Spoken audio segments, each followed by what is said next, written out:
दोस्तों स्वागत है आपका बिहार न्यूज में। दोस्तों मैं हूं फिरदौस गनी और आप देख रहे हैं केडीबी लाइव। दोस्तों आज हो चुका है 14 अगस्त 2021। तो आज की बिहार की टॉप न्यूज लेकर आए हैं आपके लिए। दोस्तों वीडियो स्टार्ट करने से पहले आपसे एक रिक्वेस्ट है, अगर आप नए आए इस चैनल पर तो फिर इस चैनल को सब्सक्राइब करके बेल आइकन को भी प्रेस कर दीजिए और साथ में वीडियो को लाइक कर दीजिए, अपने दोस्तों के साथ शेयर भी कीजिए। तो चलिए दोस्तों स्टार्ट करते हैं आज की पूरे बिहार की टॉप न्यूज। दोस्तों मोदी सरकार 1 अक्टूबर से लेबर कोड के नए नियमों को लागू करने की तैयारी में है। जी हां, अगर 1 अक्टूबर से यह नियम लागू हो जाता है तो फिर ऑफिस के कामकाज के तरीके में बदलाव आ जाएगा। जी हां, काम के घंटे बढ़ सकते हैं, लेकिन कोई भी कंपनी अपने कर्मचारियों से लगातार 5 घंटे से अधिक काम नहीं करा सकती है। जी हां, कंपनियों के अपने कर्मचारियों को 5 घंटे के बाद ब्रेक देना ही होगा। मीडिया रिपोर्ट्स के मुताबिक लेबर कोड के नियमों के मुताबिक कर्मचारियों के काम के घंटे बदलकर 12 घंटे हो सकते हैं। जी हां, जल्द ही सरकारी और प्राइवेट सेक्टर के कर्मचारियों को अपनी सैलरी, ग्रेच्युटी और भविष्य निधि यानी कि पीएफ में अहम बदलाव हो सकते हैं। दोस्तों अच्छी शिक्षा के साथ सरकार अब स्कूली बच्चों की सेहत का भी ख्याल रखेगी। जी हां, तैयारी शुरू हो गई है। जी हां, बिहार के सभी 72,000 प्रारंभिक स्कूलों में पढ़ने वाले 1,70,00,000 बच्चों का हेल्थ कार्ड बनेगा। जी हां, इसके जरिए बच्चों की सेहत का ध्यान रखा जाएगा। स्वास्थ्य महकमे के सहयोग से स्कूलों के साथ आंगनबाड़ी केंद्रों पर स्वास्थ्य सर्वेक्षण होगा। जी हां, जांच के आधार पर बच्चों को हेल्थ कार्ड दिए जाएंगे। जी हां, स्वास्थ्य सेवाओं का लाभ देने वाली राष्ट्रीय बाल स्वास्थ्य गारंटी योजना की टीमें भी कस्तूरबा गांधी आवासीय विद्यालय समेत अन्य सेकेंडरी स्कूलों में जाकर छात्रों की सेहत जांचेंगी। जी हां, बिहार के 72,000 प्रारंभिक स्कूलों में बच्चों के बीच स्वास्थ्य सर्वे होगा। पहली से 8वीं कक्षा तक के बच्चों का हेल्थ कार्ड बनेगा। जी हां, बच्चों में पल रही बीमारियों की पहचान होगी, इससे निदान संभव हो पाएगा। दोस्तों अब पूरे देश में ही प्रीपेड स्मार्ट मीटर की व्यवस्था लागू करने की तैयारी हो रही है। जी हां, दरअसल बिजली मंत्रालय ने सरकार के सभी केंद्रीय मंत्रालयों को सलाह दी है कि वे अपने प्रशासनिक नियंत्रण वाले संगठनों को प्रीपेड स्मार्ट मीटर लगाने का निर्देश दें। प्रीपेड स्मार्ट मीटर लगने के बाद उम्मीद की जा रही है कि बिजली वितरण कंपनियों की वित्तीय हालात सुधरेगी, जो अब तक बिजली बकाया बिल के बोझ तले दबी हुई है। ये प्रीपेड मीटर ठीक उसी तरीके से काम करता है जैसे प्रीपेड मोबाइल, मतलब जितना पैसा उतनी बिजली। जी हां, हालांकि देश के कई हिस्सों में प्रीपेड मीटर का इस्तेमाल होता है। इसकी शुरुआत अपने बिहार से हुई है, जिसे रिचार्ज करना होता है। केंद्र सरकार के दफ्तरों में प्रीपेड मीटर लगने के बाद इसे देश भर में लागू किया जाएगा। सभी बिजली उपभोक्ताओं के घरों में प्रीपेड स्मार्ट मीटर लगा दिए जाएंगे। ये एडवाइजरी वित्त मंत्रालय की ओर से जारी करके स्पष्टीकरण के बाद आई है। दोस्तों स्वतंत्रता दिवस के मौके पर बिहार सरकार के मंत्री इस बार भी झंडा उत्तोलन नहीं कर पाएंगे। जी हां, उनकी जगह जिलों में कमिश्नर और डीएम ही तिरंगा फहराएंगे।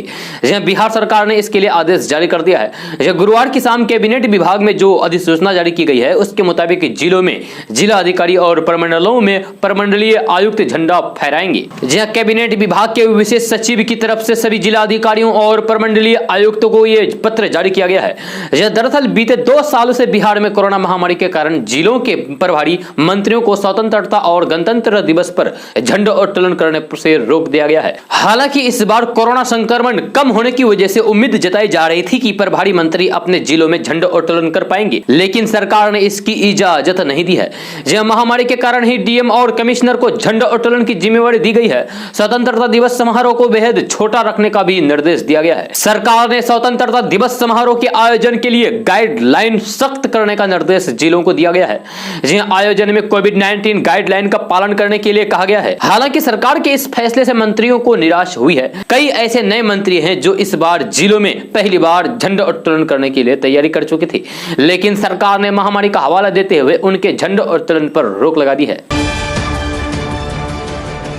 दोस्तों प्राथमिक और माध्यमिक विद्यालयों में छात्रों को मिलने वाला मध्याह्न भोजन को लेकर सरकार जल्द ही बड़ा बदलाव करने जा रही है। जी हां, बिहार सरकार अब अपने शिक्षकों को मिड डे मील की जिम्मेवारी से पूरी तरीके से मुक्त करने वाली है, ताकि वे सिर्फ शिक्षण कार्य पर ध्यान केंद्रित कर सके। पिछले दिनों शिक्षा मंत्री विजय कुमार चौधरी ने भी केंद्रीय शिक्षा मंत्री धर्मेंद्र प्रधान से मुलाकात के दौरान शिक्षकों को मिड डे मील योजना से अलग करने के लिए मांग की थी। जी हां, दरअसल शिक्षकों को मिड डे मील योजना से अलग करने के संबंध में हाईकोर्ट ने आदेश दिया था, जिसके बाद प्रयोग के तौर पर राजधानी पटना के 25,000 बच्चों को मध्याह्न भोजन देने के लिए स्वयंसेवी संस्थान अक्षय पात्र और इस्कॉन को जिम्मेवारी दी गई है।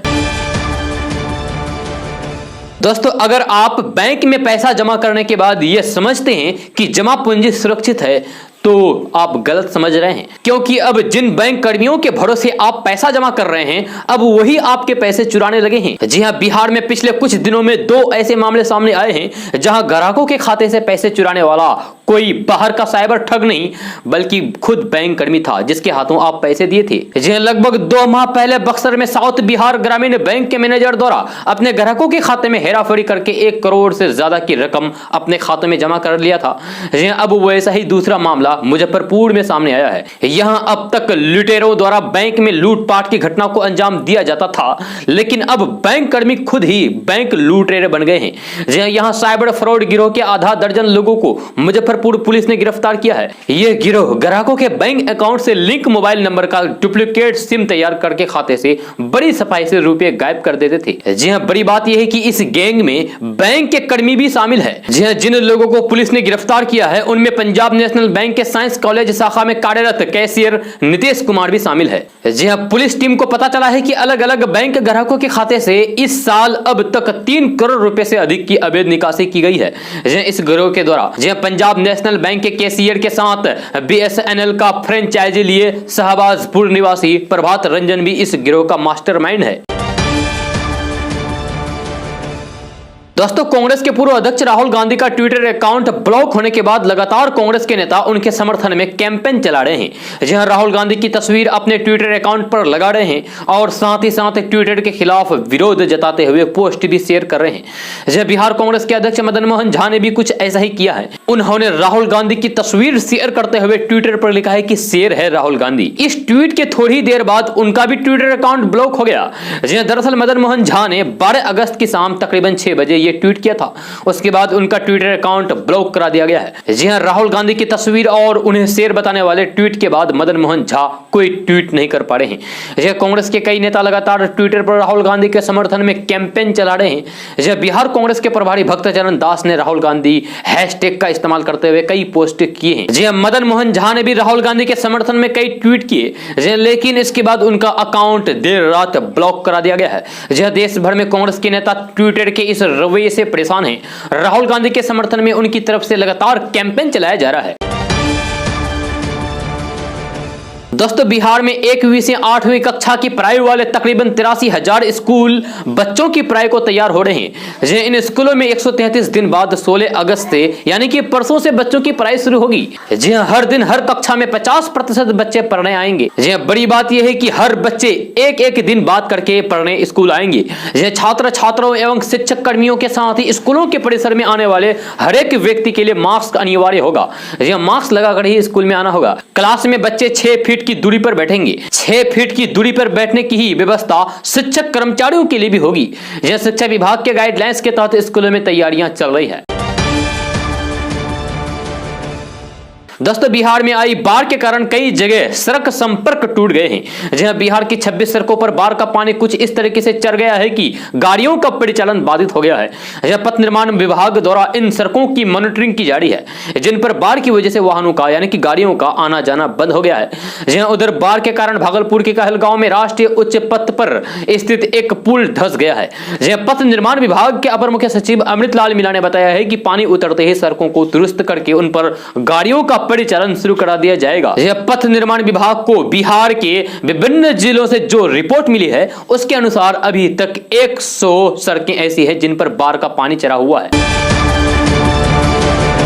दोस्तों, बिहार सरकार के धन कुबेर इंजीनियर के पास इतनी दौलत आ गई है कि आप भी सुनेंगे तो आप भी हैरान रह जाएंगे। जी हां, बिहार सरकार के धन कुबेर इंजीनियर रविंद्र कुमार के घर पर विजिलेंस की टीम ने शुक्रवार को यानी कि कल छापा मारा। यह टीम ने इंजीनियर के घर से करीब 60 लाख रुपए बरामद किए हैं। यह छापेमारी की कार्रवाई अभी भी जारी है। रविंद्र कुमार पुल निर्माण निगम के इंजीनियर है। विजिलेंस की टीम ने कल 9 बजे छापा मारा। उस वक्त रविंद्र कुमार घर पर ही थे। निगरानी टीम ने रविंद्र कुमार से पूछताछ करके अब तक 60 लाख रुपए से ज्यादा बरामद किए हैं। ज्यादा पैसे मिलने के चलते टीम को नोट गिनने के लिए मशीन मंगानी पड़ी। रविंद्र कुमार पथ निर्माण विभाग के कार्यपालक अभियंता के तौर पर हाजीपुर में पदस्थापित थे। हाल ही में उनका पुल निर्माण निगम में ट्रांसफर हुआ है। दोस्तों जेडीयू ऑफिस में आयोजित मिलन समारोह में आरजेडी के पूर्व विधायक और मंत्री मुनेश्वर चौधरी और कांग्रेस के पूर्व एमएलसी राजेश राम अपने समर्थकों के साथ जेडीयू में शामिल हो गए हैं। जी हां, पार्टी की सदस्यता ग्रहण कराते हुए मंत्री विजय चौधरी और मंत्री अशोक चौधरी ने दोनों ही नेताओं का उनके हजारों समर्थकों के साथ स्वागत किया है। जेडीयू में शामिल होने के बाद पूर्व एमएलसी राजेश राम ने सीएम नीतीश कुमार की जमकर तारीफ की है। उन्होंने कहा कि पहले भी हम जेडीयू में ही थे और एक बार फिर से अब नीतीश कुमार के हाथों को मजबूत करेंगे। उन्होंने कहा कि 2009 से 2015 तक जेडीयू का ही सिपाही था। 2015 में मेरा सीट महागठबंधन के तहत कांग्रेस को चला गया, इसलिए मुझे कांग्रेस में जाना पड़ा। जहां राजेश राम ने कहा है कि कांग्रेस में बहुत गुटबाजी है, वहां काफी असहज महसूस कर रहा था। दोस्तों हिंदुस्तान का बिहार राज्य यानी कि अपना बिहार राज्य टैलेंट का खजाना है। जी देश का ऐसा कोई भी प्रतिष्ठित संस्थान नहीं होगा जहां बिहार से ताल्लुक रखने वाले लोग ना मिले। जी आईएएस, पीसीएस, आईटी और मीडिया इंडस्ट्री में भी बिहार टैलेंट से भरी हुई है। यहां तक कि इस राज्य ने हमें कुछ जाने माने और बेहद काबिल एक्टर भी दिए हैं। जब बिहार से आने वाले इन कलाकारों ने अपनी एक्टिंग और मेहनत के दम पर एक पहचान बनाई है। आज ये कलाकार सिनेमा जगत के साथ साथ लोगों के दिलों पर भी राज करते हैं। तो सबसे पहले बात करते हैं पंकज त्रिपाठी के बारे में। तो अभिनेता पंकज त्रिपाठी भी बिहार के रहने वाले हैं और अब उन्हें किसी परिचय की जरूरत नहीं है। जब पिछले कुछ सालों में उन्होंने अपनी बेहतरीन एक्टिंग से सबको चौंकाया है। दूसरे नंबर पर बात करते हैं संजय मिश्रा के बारे में। तो संजय मिश्रा सालों से बॉलीवुड और टीवी जगत में अपनी प्रतिभा को साबित करते नजर आ रहे हैं। संजय मिश्रा बिहार के एक मध्यवर्गीय परिवार से ताल्लुक रखते थे। जब 1989 में उन्होंने नेशनल स्कूल ऑफ ड्रामा से ग्रेजुएशन किया था। इसके बाद निकल पड़े एक्टिंग की दुनिया में कुछ नया करने। अब बात करते हैं इम्तियाज अली के बारे में। तो इम्तियाज अली बॉलीवुड के सफल निर्माता निर्देशकों में से एक हैं। ये इम्तियाज अली का जन्म जमशेदपुर बिहार में हुआ था, लेकिन उनकी पढ़ाई दिल्ली से हुई है। अब बात करते हैं नीरज पांडे के बारे में। तो Neeraj Pandey MS Dhoni and untold story का निर्देशन किया था, जिसमें उनके काम की काफी सराहना भी हुई है। नीरज पांडे का जन्म पश्चिमी बंगाल में हुआ था, लेकिन उनके पिता बिहार से हैं, इसीलिए टैलेंटेड निर्देशक की जड़ें बिहार से जुड़ी हुई है। अब बात करते हैं प्रकाश झा के बारे में। तो प्रकाश झा बॉलीवुड के लोकप्रिय निर्देशकों में से एक है।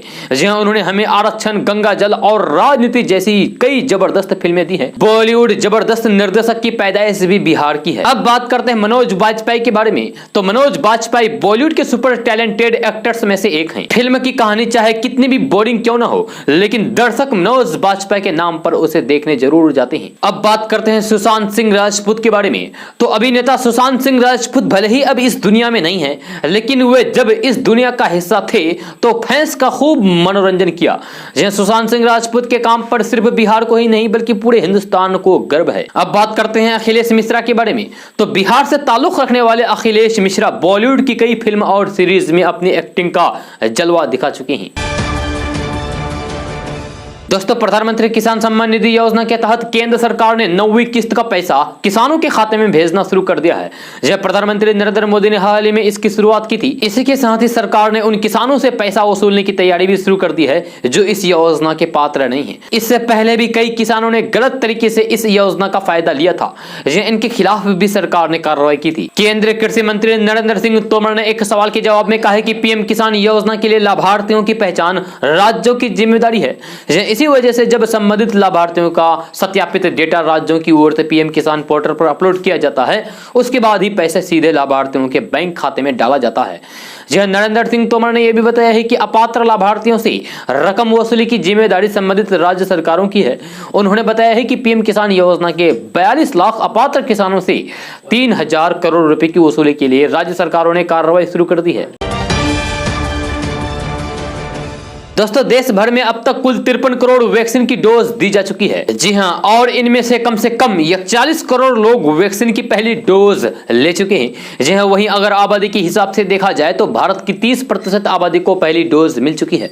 जी हां, वहीं 9% लोग दोनों डोज ले चुके हैं। जी हां, आपको हम ये भी बता दें कि देश में 9 राज्य ऐसे हैं जहां 50% आबादी को पहली डोज मिल चुकी है।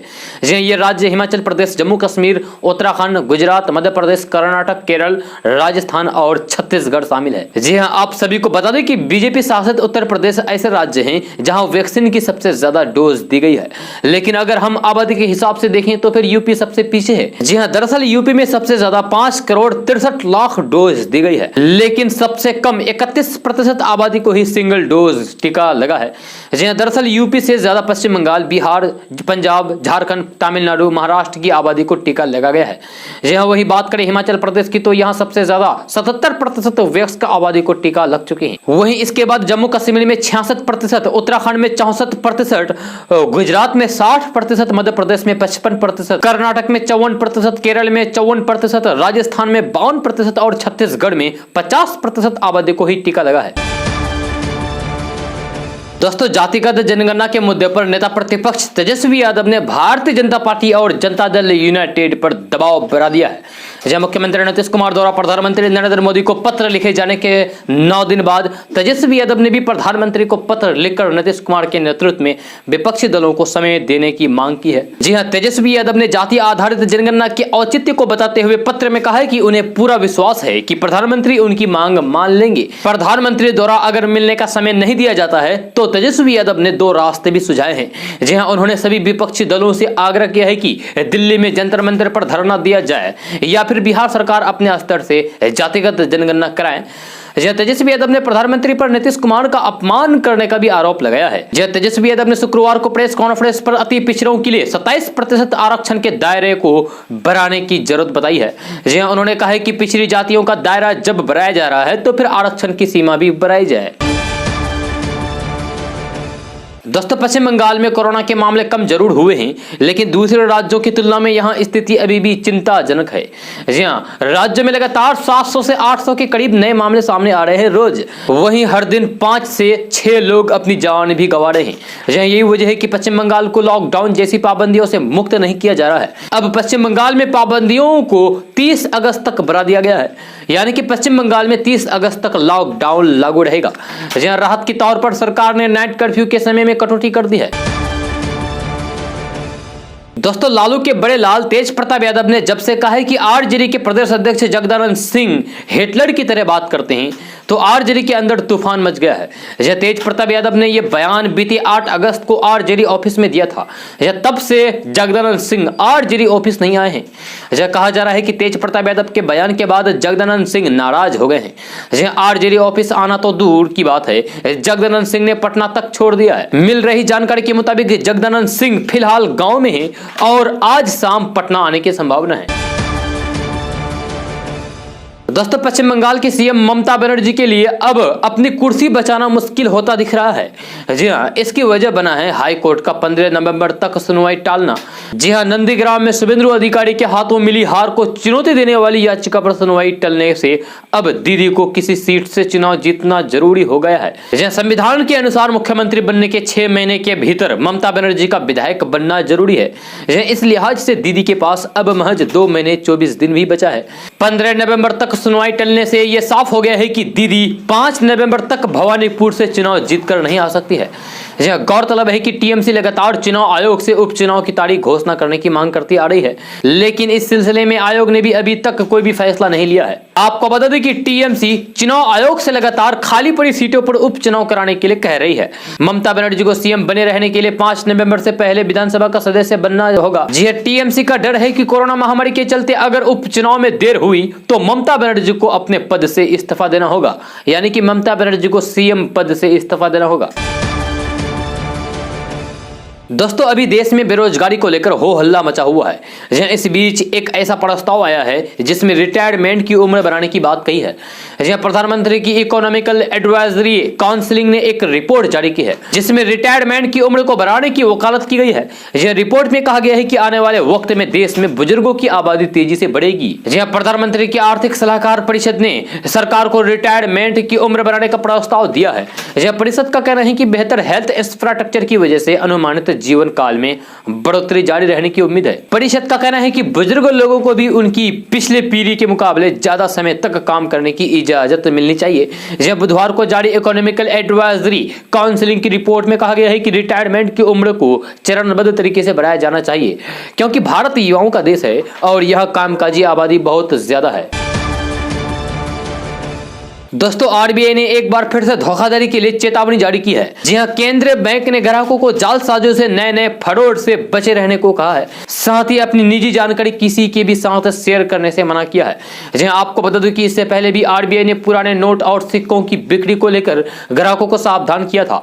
जी हां, फ्रॉड कई तरीके से धोखाधड़ी को अंजाम दे रहे हैं। आरबीआई ने अपने आधिकारिक ट्विटर हैंडल से एक ट्वीट करके ग्राहकों से कहा है कि अपने बैंक विवरण जैसे pin number, CVV number, OTP किसी भी के साथ शेयर न करें। साइबर अपराधी धोखाधड़ी करने के लिए किसी भी बैंक या फिर फाइनेंशियल कंपनी के टोल फ्री नंबर से मिलता जुलता नंबर प्राप्त कर लेते हैं, जिसके बाद आरोपी इस नंबर को ट्रू कॉलर या फिर किसी अन्य एप्लीकेशन पर बैंक या फाइनेंशियल कंपनी के नाम से रजिस्टर्ड कर लेते हैं। ऐसे में यदि आप बैंक या फिर फाइनेंशियल कंपनी पर ट्रू कॉलर की मदद से फोन करते हैं तो फिर कई बार ये फोन नंबर साइबर अपराधी के पास लग जाता है और वे आपकी सभी जानकारी आपसे प्राप्त करके साइबर अपराध को अंजाम देते हैं। तो आप कैसे इससे बच सकते हैं, इसका भी सॉल्यूशन आपको बता देते हैं।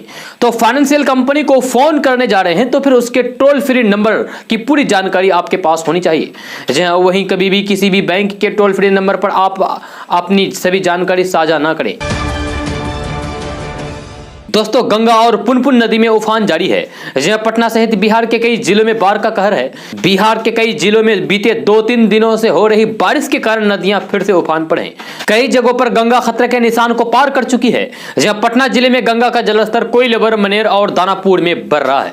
जहां गंगा और सोन का पानी दानापुर, मनेर, पटना सदर, फतुहा, बख्तियारपुर और बार अनुमंडल के दियारा और टाल क्षेत्र में फैल रहा है। लोग पटना शहर की ओर प्लान कर रहे हैं। जहां दियारा में एक से दूसरी आवागमन के लिए सिर्फ नाव का ही सहारा रह गया है।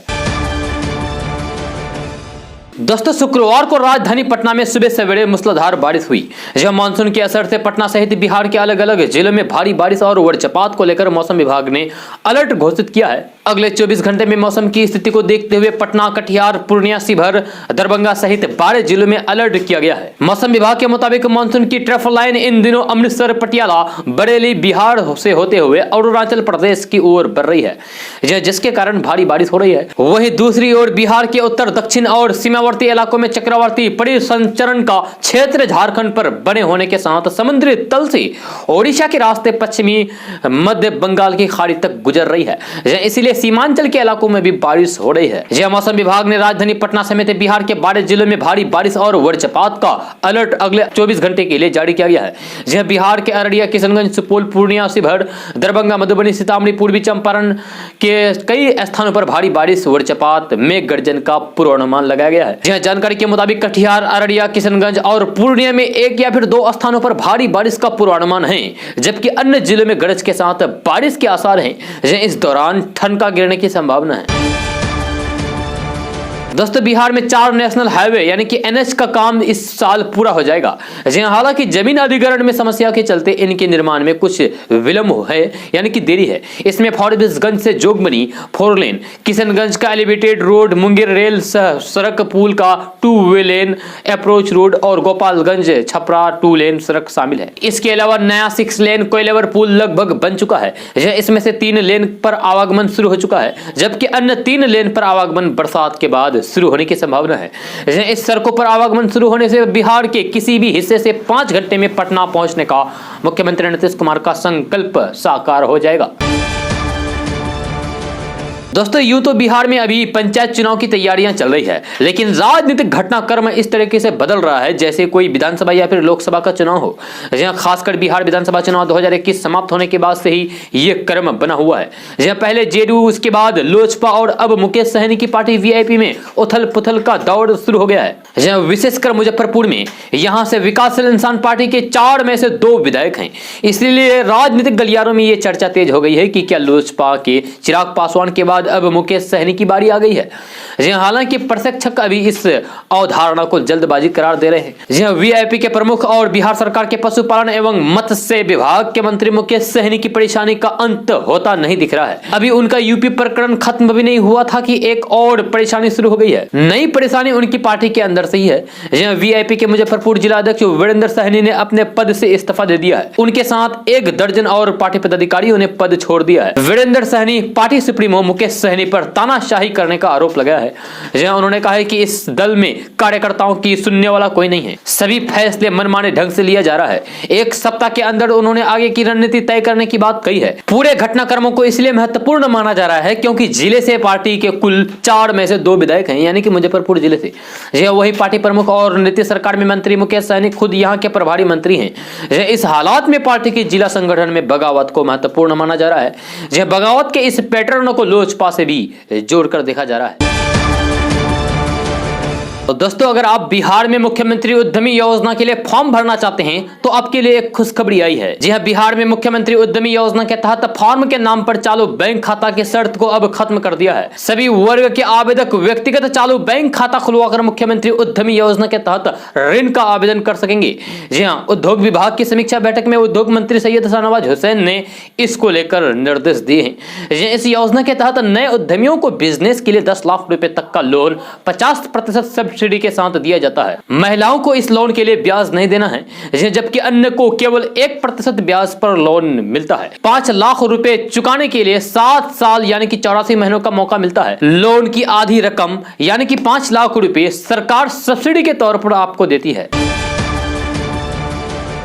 दोस्तों, पूर्वी उत्तर प्रदेश में बाढ़ से हालात और खराब हो गए हैं, तो वही पश्चिम बंगाल में भी बाढ़ का कहर जारी है। ऐसे में पूर्व आईएएस सूर्य प्रताप सिंह ने योगी सरकार पर निशाना साधते हुए ममता बनर्जी और सीएम योगी आदित्यनाथ की एक तस्वीर शेयर की है। यह तस्वीरों में पश्चिम बंगाल के सीएम और यूपी सीएम की तुलना की जा रही है। दरअसल पश्चिम बंगाल के कई जिलों में बाढ़ के चलते ममता बनर्जी प्रभावित इलाकों में बिना किसी साधन के पहुंची। वहीं सीएम योगी जब यूपी में बाढ़ प्रभावित इलाकों का जायजा लेने के लिए पहुंचे तो चौपर में बैठकर उन्होंने इलाकों का सर्वेक्षण किया। ऐसे में चुटकी लेते हुए पूर्व आईएएस सूर्य प्रताप सिंह ने कई ट्वीट किए। जी हां, सीएम योगी और सीएम ममता बनर्जी के फिजिकल एक्शन की तुलना करते हुए उन्होंने कटाक्ष किया है। जमीनी बनाम हवाई सर्वेक्षण करार दे दिया है। दोस्तों, भागलपुर जिले में हुए सृजन घोटाले में कानूनी प्रक्रिया तेज हो गई है। सीबीआई की विशेष अदालत ने सृजन मामले से जुड़े 8 आरोपियों के खिलाफ आज गैर जमानती वारंट जारी कर दिया है। 900 करोड़ रुपए के इस घोटाले की जानकारी मिलने के बाद सरकार ने मामले की जांच सीबीआई को सौंप दी थी। इस मामले में अब तक करीब 2 दर्जन मुकदमे दर्ज कर चुकी है। दोस्तों, प्लुरल्स पार्टी के अध्यक्ष पुष्पम प्रिया चौधरी ने कहा है कि बाढ़ और कटाव रोकने में सरकार फेल हो गई है। बाढ़ पीड़ितों को सरकारी योजनाओं का लाभ नहीं मिल पा रहा है, केवल कागजातों पर लाभ दिखाया जा रहा है। पुष्पम प्रिया चौधरी ने 3 दिनों तक भागलपुर जिले में बाढ़ प्रभावित क्षेत्रों का दौरा करने के लिए आए हैं। उन्होंने कहा कि मुख्यमंत्री सड़क मार्ग से पटना से पीरपैंत यात्रा करें, तब सड़क की स्थिति की उन्हें जानकारी मिलेगी। दोस्तों, बिहार लोक सेवा आयोग यानी कि बीपीएससी ने साल 2021 में आयोजित होने वाले अलग अलग परीक्षाओं का कैलेंडर जारी कर दिया है। जब बीपीएससी की तरफ से जारी किए गए कैलेंडर के मुताबिक 67वीं संयुक्त प्रतियोगिता परीक्षा का पीटी एग्जाम 12 दिसंबर को होगा। इस संयुक्त परीक्षा के लिए बीपीएससी को अब तक 325 वैकेंसी प्राप्त हो चुकी है।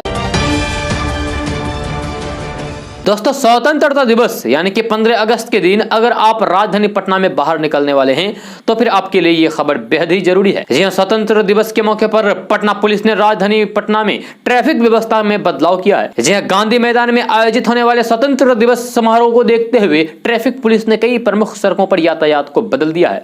जी हां, 15 अगस्त की सुबह यानी कि कल की सुबह 7 बजे से लेकर कार्यक्रम खत्म होने तक के इस नई व्यवस्था लागू रहेगी। जी हां, मुख्यमंत्री नीतीश कुमार गांधी मैदान में आयोजित स्वतंत्रता दिवस समारोह में सुबह 9 बजे झंडा उत्तोलन करेंगे। इसके 2 घंटे पहले यानी कि 7 बजे से कार्यक्रम के खत्म होने तक ट्रैफिक में बदलाव रहेगा। दोस्तों, बिहार की चीनी मिलें शक्कर के अलावा बिजली का भी उत्पादन करती है। ये बिजली गन्ने के कचरे बगास से बनाई जा रही है। वित्तीय वर्ष 2020-21 के दौरान इन 7 चीनी मिलों ने 1,07,489 मेगावाट बिजली का उत्पादन किया है। यह खास बात यह है कि यह प्रगति ऐसे समय की है जब बिहार चीनी उत्पादन में महाराष्ट्र जैसे राज्यों से पीछे है। यह जानकारी के मुताबिक बिजली की इस मात्रा से छोटे छोटे कई शहरों की मांग को पूरा किया जाता है। कुल उत्पादन में से 69,210 मेगावाट बिजली चीनी मिलें बिहार की विद्युत कंपनियों को बेचती है। इससे पटना महानगर को साल में 101 दिन तक जगमग किया जा सकता है। आधिकारिक जानकारी के मुताबिक साल 2005 से पहले चीनी मिलों की ओर से बिजली का उत्पादन नहीं किया जाता था, लेकिन अब बिहार में चालू 10 में से 7 चीनी मिलों के पास विद्युत उत्पादन संयंत्र है। जब बिहार सरकार चीनी मिलों के इस प्रयास को प्रोत्साहित कर रही है, चीनी मिलों के निर्यात की जा रही है, ये बिजली बिहार को ग्रिड सिस्टम के जरिए दी जा रही है। हार्ट अटैक, अगर ये शब्द सुनते या फिर पढ़ते ही आपके दिमाग में सीने को हाथ से दबाए दर्द से करा रहे किसी बुजुर्ग या फिर अधेड़ की छवि उभरती है तो अपनी धारणा को बदल दीजिए।